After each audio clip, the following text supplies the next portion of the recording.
Extraordinary offer, but the Blues had Indigenous players in Sam Powell-Pepper and Liam Jones. That was a critical factor. Also Paddy Cripps. They played schoolboy football back in the days in Central West Australia. So he was boarding in Geraldton, 15 minutes away was Paddy Cripps' home. So Paddy Cripps now is part of the destination of choice for players wanting to. Why wouldn't you want to play with Paddy Cripps? Just quickly too, the Blues believe they will get Tom Papley. Very much a situation like Lachie Neale last year where Sydney no, and then they eventually relent. Adelaide won't pay a cent for Eddie Betts' deal. So Eddie Betts is either playing on a significant pay cut next year at the Carlton Football Club or he's going to Gold Coast on a 2-year deal. The Dogs likely to get Alex Keith. Keith is asking for 4 years at $600,000, which Adelaide won't be paying. So as much as that's a real setback for the Western Bulldogs to miss out on Martin, to have Keith and Josh Bruce slot in at centre-half forward and centre-half back, that would be a real fillip for their side. All right, stay with us here on Fox Sports News. Plenty more coming up after the break, including the latest on Jordan De Goey's European mission to get his hamstring right and the Wallabies' touchdown in Japan ahead of the World Cup.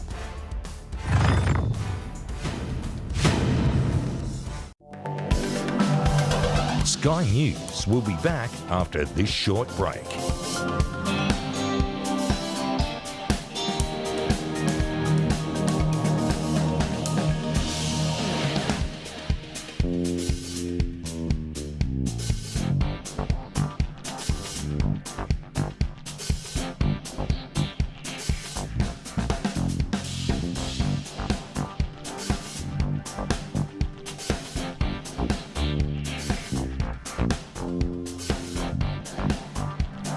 Sky News will be back after this short break.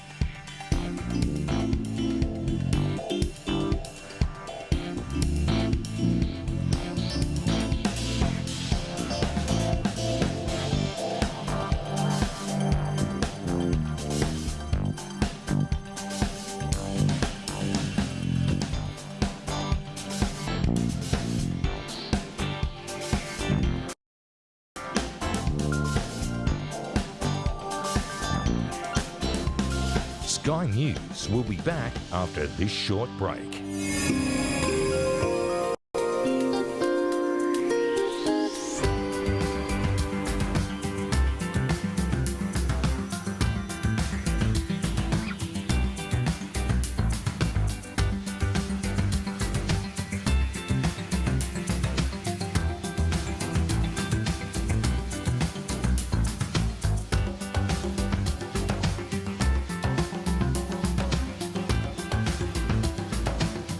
Sky News will be back after this short break.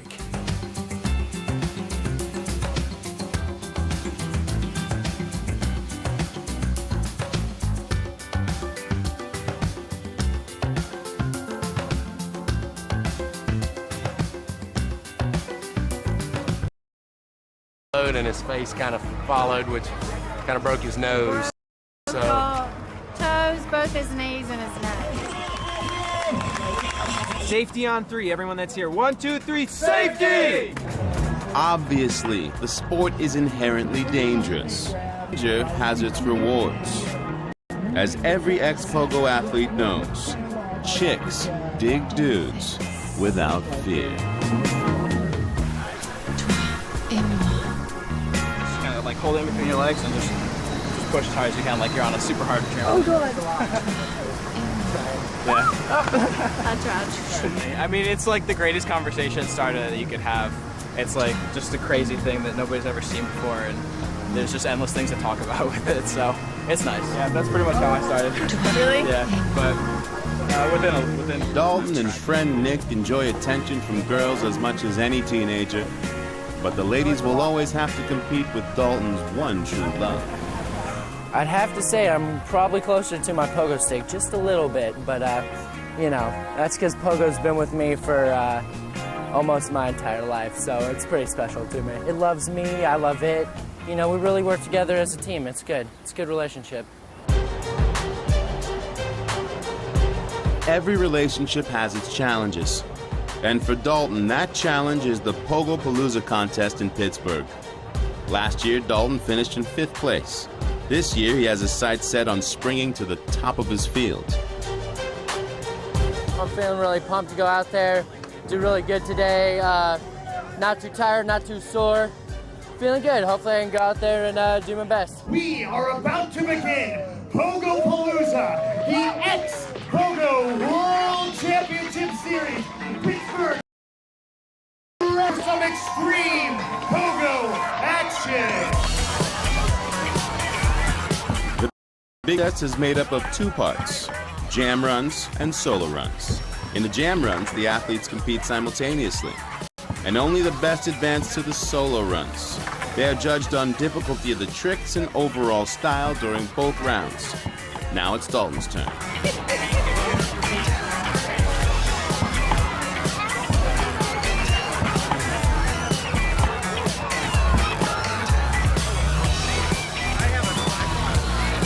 Dalton crushes the jam run and holds the lead.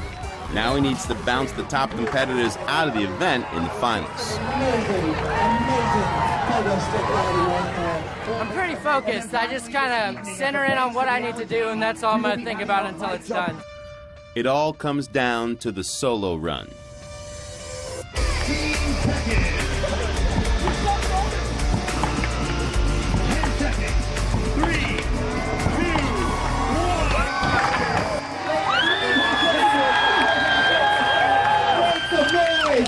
Dalton was smooth, creative, and kept his face and knees off the pavement. Is it enough to hoist the title? Place, big air champion here at Pogo Palooza, Dalton the Man.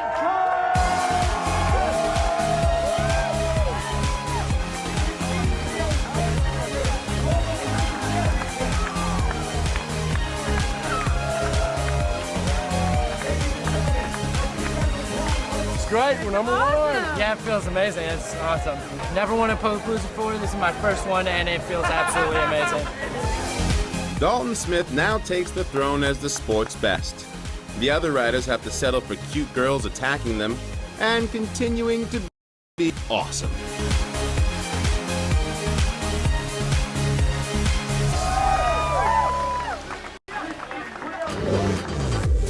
Time to soar even higher in Spain. Catalonia, an autonomous nationality within Spain that had its last bullfight in 2011. Since a bullfight ban, locals have gotten creative, finding new ways to fill the ancient arenas. In the port city of Tarragona, thousands of Catalans fill one of these arenas every 2 years to determine who can build the most impressive human towers, the Castells. For over 2 centuries, at the Concours de Castell, architectural wonders have been constructed up to 10 floors in height, and you can't exactly take an elevator to get to the top. 2 days before the contest, a local team of Castell builders from the small town of Villafranca run through their last rehearsal. They have 9 consecutive championships and hunger for more. No es gente puesta una encima de la otra, sino todo tiene una estructura, unas bases, unas funciones. Es como una obra de arquitectura, ¿no? Todo tiene sus puntales, sus vigas para rehacerla, para aguantar la torre, ¿no? O la iglesia o la Sagrada Familia. Though it might look like an ambulance call in the making, there is safety in its structure. Y ahora vamos a montar lo que es la base de una torre de 8, que se compone de 2 personas, lo que es la piña, lo que sujeta todo el castillo. Estos son los bajos, los que tocan de pie a tierra. Van protegidos, no van sueltos porque tienen de recibir mucho peso y todos ellos van protegidos. Ahora vienen los hombres de atrás, se los vamos a blindar. Son 4, se ponen debajo del brazo para los hombros para que no bajen. Castell, torre, piña. Time for some detailed explanations. The piña, cone, is the ground level base, often composed of several hundred people. The name of the tower depends on the amount of levels and how many people each level is composed of. For example, the Castell has 9 floors with 3 castellers per level, hence the name Tres de Nou, 3 of 9. Always on top of a tower is a child called an enceneta, squirrel. A squirrel with a very thick helmet. and young pliable bones. As soon as the squirrel waves from the top, the castay is done and can be deconstructed. Today, in this monumental Tarragona arena, 12 Casteller teams, Collas, compete to crown the new world champion in the Concurso de Castell. Oh, estoy muy nervioso. Ahora mismo, lo que viene detrás son minutos para llegar al momento especial.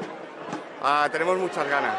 Conforme se va acercando el momento, tenemos muchas ganas de entrar a la plaza, de escuchar a nuestra gente cómo nos anima y venga, por ello.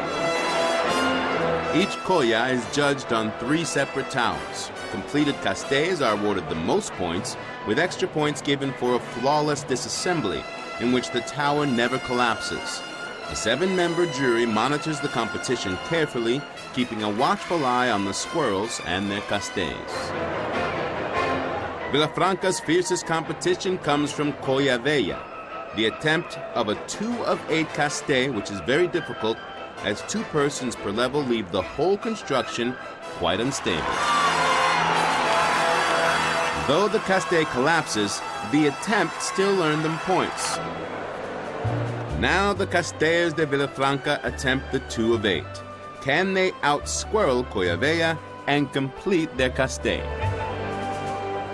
Their squirrel to wave, but they dismount much faster than they were hoping to.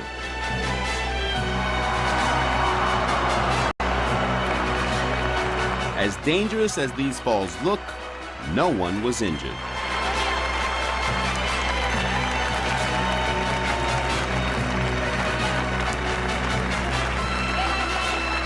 Bueno, las cosas, con la torre de 8 las cosas no han salido como queríamos.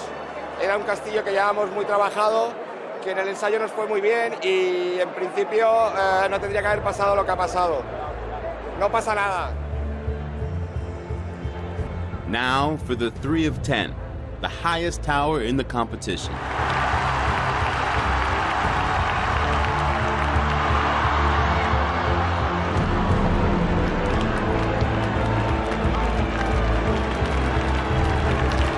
Another tower falls, and full points are not awarded.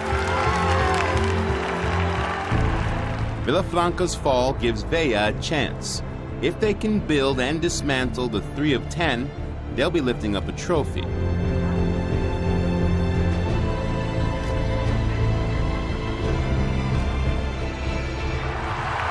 Dangerously unstable, they play it safe and call it off. Villafranca wins again. The Castay King is not dethroned. Hemos ganado porque este es nuestro ADN. Este es el ADN de los castellers de Villafranca. Somos una colla luchadora, una colla que nunca nos rendimos. Castays, piñas, squirrels. It all adds up to the 10th Villafranca victory. The castle-building champs of Catalonia. From castles to craniums, we head to Germany.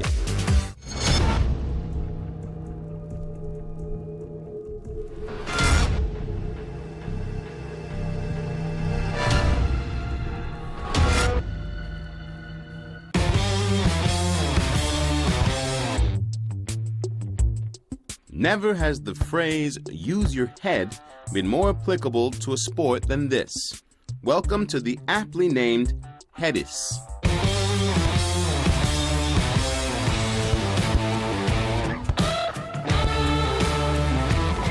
It's a new sport and it has its own style. It's definitely not average. Meet René Wegner, the German creator, brain, and beard behind Hedis. He has evolved Hedis from a novelty into a true sport unto itself. Honor, fame, glory, all that comes with a victory. And no one wants victory more than Raleigh the Butcher. He trains with an unmatched intensity to take home his first Hedis title at the upcoming Summer Cup. The goal definitely is to win the tournament. Like every tournament I play, I want to win it. Kaiserslautern, an industrial city in the southwest of Germany and the home base of Hedis. 32-year-old former pro snowboarder René and his friends have been building the Hedis empire here since 2006. when the game was born on a whim. We were in a pool, we couldn't play soccer, so we went to the table tennis table, and then I just had the idea to just use your head. The game is similar to table tennis, using your head as the paddle. The main rule is you just use your head. You are allowed to touch the table, and you're allowed to jump onto the table and basically touch it with every part of your body, and you're allowed to play volley. Since 2006, the sport has grown quickly, moving from backyards to 12 major tournaments a year. Now there are sponsors and TV appearances, but the initial DIY roots remain. We don't have the big budgets. We are trying to do everything with the small budget, so we're trying to do everything on our own.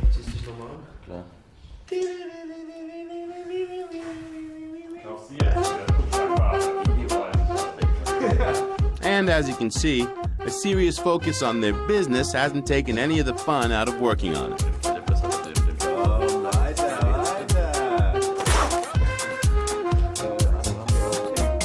It's coming up winter, so we're doing a summer tournament. The players, they kind of dress up for the tournament. It's like all that.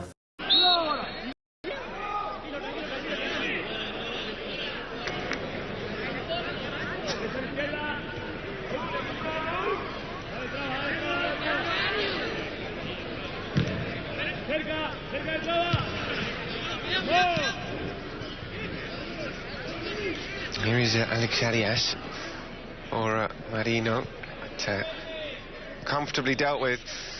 And Javi Bellman in goal has been the absolute spectator in this first half for Real Madrid Castilla. Couldn't do too much with a penalty.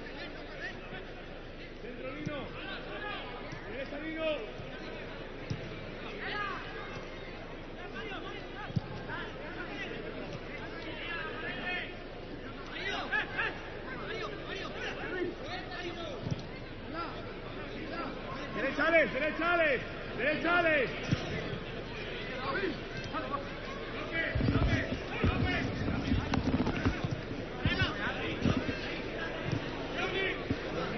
¡Dentro, Pulpo! ¡Dentro, Pulpo! ¡Bien, Pulpo, bien! ¡Bien, Pulpo! ¡Suelta, Pulpo! ¡Suelta, Pulpo! ¡Borja, amigo! De La Fuente looking for the run of Javi Hernandez, who had got forward from the back.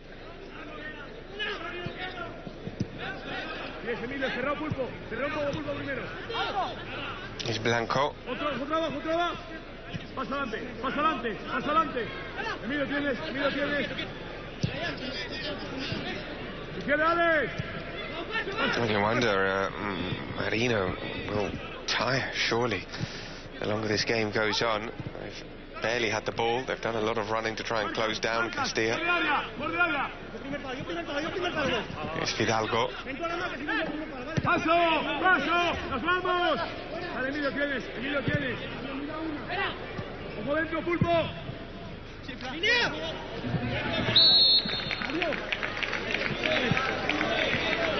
Thumbs up from Fran Garcia. Like the idea of that pass, and he has been extremely involved in this first half.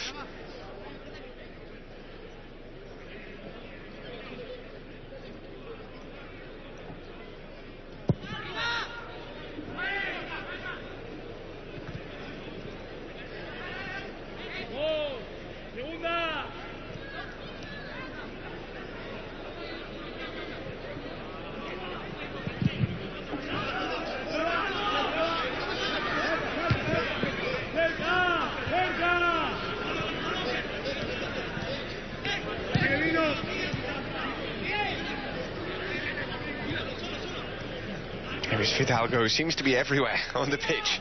Such a hard-working player, just pops up wherever he needs to be. Here's Gila.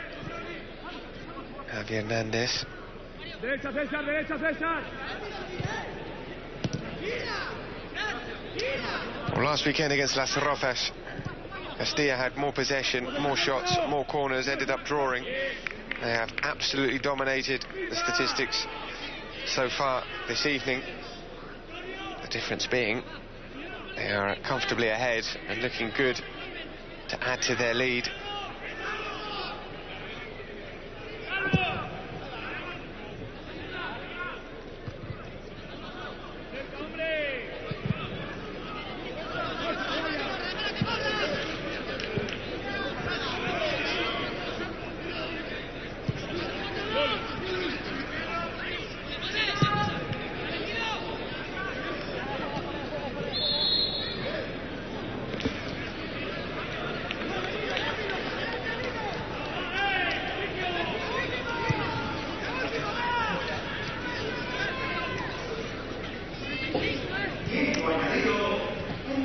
1 minute added on at the end of the 45.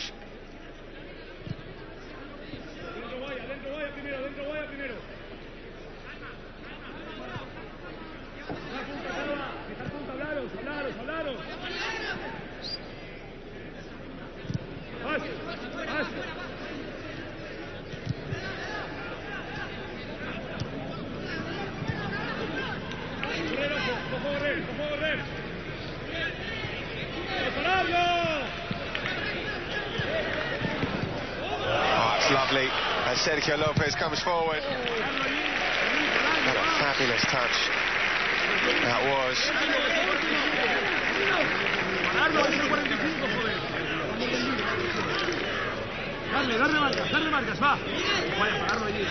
Jordi with a bit of magic.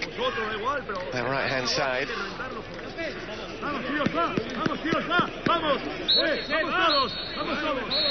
There's no time to take the corner. The referee blows for half-time, the end of the first half, which Real Madrid Castilla have absolutely dominated despite going a goal down early on. Sergio Lopez conceding an early penalty here for a handball. It was dispatched by Alex Arias, but a brilliant reaction from Castilla, an immediate reaction. They didn't get their heads down at all. Chance here for Pedro, which wasn't taken, although he could well have had a penalty of his own here for that foul. As we said, that chance wasn't taken, but the goals would soon come for Castilla, despite not being awarded that pretty clear penalty. Ball in from Baeza, fabulous cross, lovely header from De La Fuente. That was the leveller, the equaliser for Real Madrid Castilla.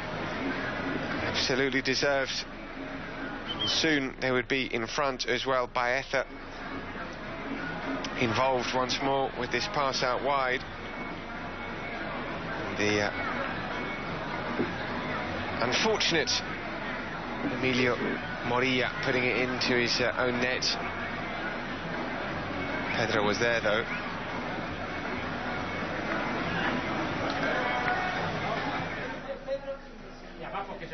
And then the third goal, marvellous strike, individual effort here from Miguel Baeza, who has been at the heart of everything good about Castilla in this first half. It's been an excellent performance from Raúl González's men in their first home game of the season, and at the break they lead Marino de Luanco by 3-1. Feel there are more goals in this game to come for Real Madrid Castilla. Make sure you join us for the second half live here on Real Madrid TV. For Real Madrid Castilla, and they're leading Marino de Luanco by 3-1 after a really strong first half performance. They conceded early on the penalty given away by Sergio Lopez rather, but they bounced back brilliantly, dominating the entire half. Scored 3 goals, could have scored more. And you feel they are going to score more in this second half. No changes to tell you about at the break, so we are underway then. Castilla kicking from left to right in this second half.